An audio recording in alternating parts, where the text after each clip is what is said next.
All right, welcome to Speak Your Mind. We're here talking NBA Finals. I'm your host, Nate. We got Chris in the top right of your screen.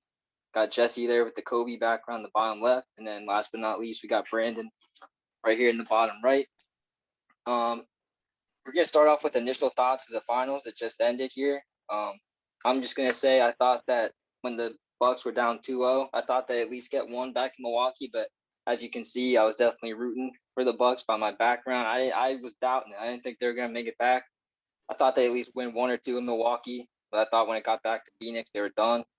Um, even Phoenix 7, I thought if they had the fourth game at home that they'd still close the series out, but obviously that's not what happened. So I'd like to hear your guys' thoughts. Jesse, you can start.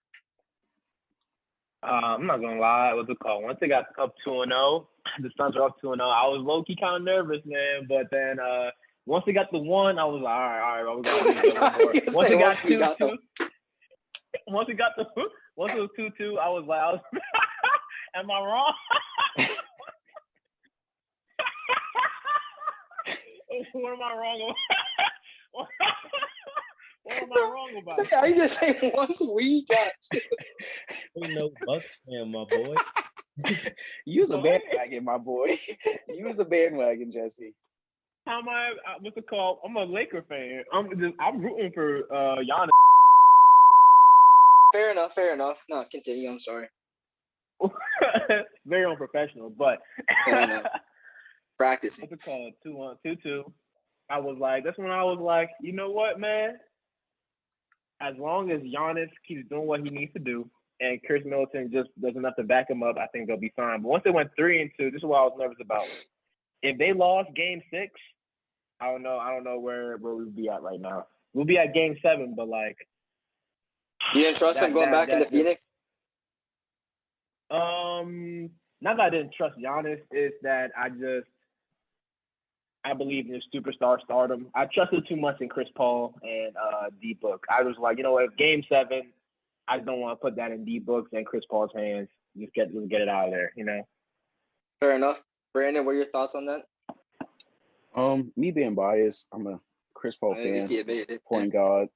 I was rooting for Phoenix when we went up 2-0. It was looking good. I was like, I knew it wasn't gonna be a sweep. I knew Milwaukee. They got some dogs over there. PJ Tucker, Giannis, Bobby Portis, that's become an internet sensation these days.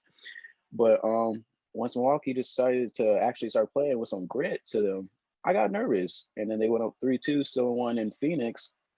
I thought they could get it done in Game 6, maybe still won and make it come back to Phoenix for Game 7. We all saw how that happened, what that turned out to be. 50-piece nugget on Phoenix, sadly. But I enjoyed this finals. It's one of the best finals I have watched personally throughout my 21 years here on Earth. But I can't complain. Great. Chris, your thoughts? All right. Yes, I'm 21. You came prepared. You ready? I thought Suns up 2-0. You know, Booker having a sensational playoff run. He was looking good out here, scoring 40, 30 every other damn game. They go up 2-0. But after that, I think it was really just Giannis's coming out party. Suns go up 2-0. Must-win game almost for the Bucks there coming back home. Giannis goes out, drops 41, 13, and 6. Brings them back within a game. They tie the series up 2-2. Come in the Game 5, Giannis is 32, 9, and 6. Then in a closeout game, everyone already knows what he did. 50, 14, and 5 blocks. It was 5 blocks. Some of those blocks were impressive. It was Giannis's coming out party as just an elite top 5 NBA player easily. Especially proving haters wrong after early playoff exits the last 2 years. We saw them have trouble with Toronto. We had them saw them have trouble with the Heat, and a lot of that was put on Giannis. And I think this whole playoff series, including the finals, was just him, you know, giving it to the doubters. He came out and responded, gave one of the most dominant NFL or NBA finals performances that we've seen in a long time. And about 15 and 17 from the free throw line out of nowhere too. That one was surprising. You got him shooting 59% for the series, and in game 6 he goes 17 and 19.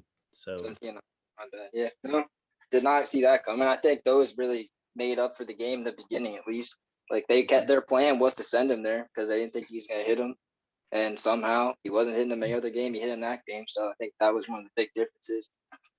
All right. So then the first topic we're going to discuss is then where obviously there was injuries by a lot of the main teams in this series, like most of the front runners, like the Clippers, Lakers had AD in and out of the lineup, and then in the East, we had Harden and Kyrie, obviously not at 100%, and then Kyrie ended up missing the rest of the series. Trae Young missed, I think it's like game 4 or game 5 against the Hawks. And so he kind of was 100% for that. So with that in mind, is how impressive is it that both of these, Milwaukee wasn't necessarily an underdog, but they definitely weren't favored coming out of the East. Like how impressive are both of these runs by these teams? Like do we consider them the same as if the players on their opposing teams weren't hurt, or like it does have to have an asterisk on it because of the fact that they didn't face those other teams at full strength? Chris, you can start with that. All right, so I wouldn't say put an asterisk on it because I think to some degree you making a deep playoff run is about keeping your players healthy and performing well when it matters. And I think there's something to say for a team that has all their cylinders firing that year. They're not dealing with injuries. They've got all their players. They're hitting their shots. They're working well together. I mean, it's a tragedy to see all those injuries happen, especially to those big time players. Definitely. But I think that even if we look at the first round, Suns Lakers, I think that those still goes probably to a game 6, but it's hard to deny a series that has LeBron and AD both them losing that series, even though their depth as a team, they weren't really looking that well. The Suns, top to bottom, are probably better, but Lakers stack up a lot better at the top than the Suns do. Then you look at that next round, they face the Nuggets. Yeah, they're playing the MVP, but there's no Jamal, there's no Robin. So that could also go another way. They're missing their second best scorer, their second best player on that team. We've seen how Jokic and Murray work very well together. They even in the bubble last year, that was just that dynamic duo tearing through the playoffs. And then you've got the when they face the Clippers and Kawhi gets injured and the Clippers still force them. They still win some of those games with PG. So it's hard to look at that and say, if they don't have their best player back, who's also a possible top 5 player in the NBA, that they don't win that series and the Clippers make it to their first finals in a while. So yeah, I mean, not to take anything away from either teams, just it's a lot easier to say that the Suns playoff run is not as legitimate as the Bucks playoff run was. Jesse, your thoughts? Those are my thoughts. What's it called?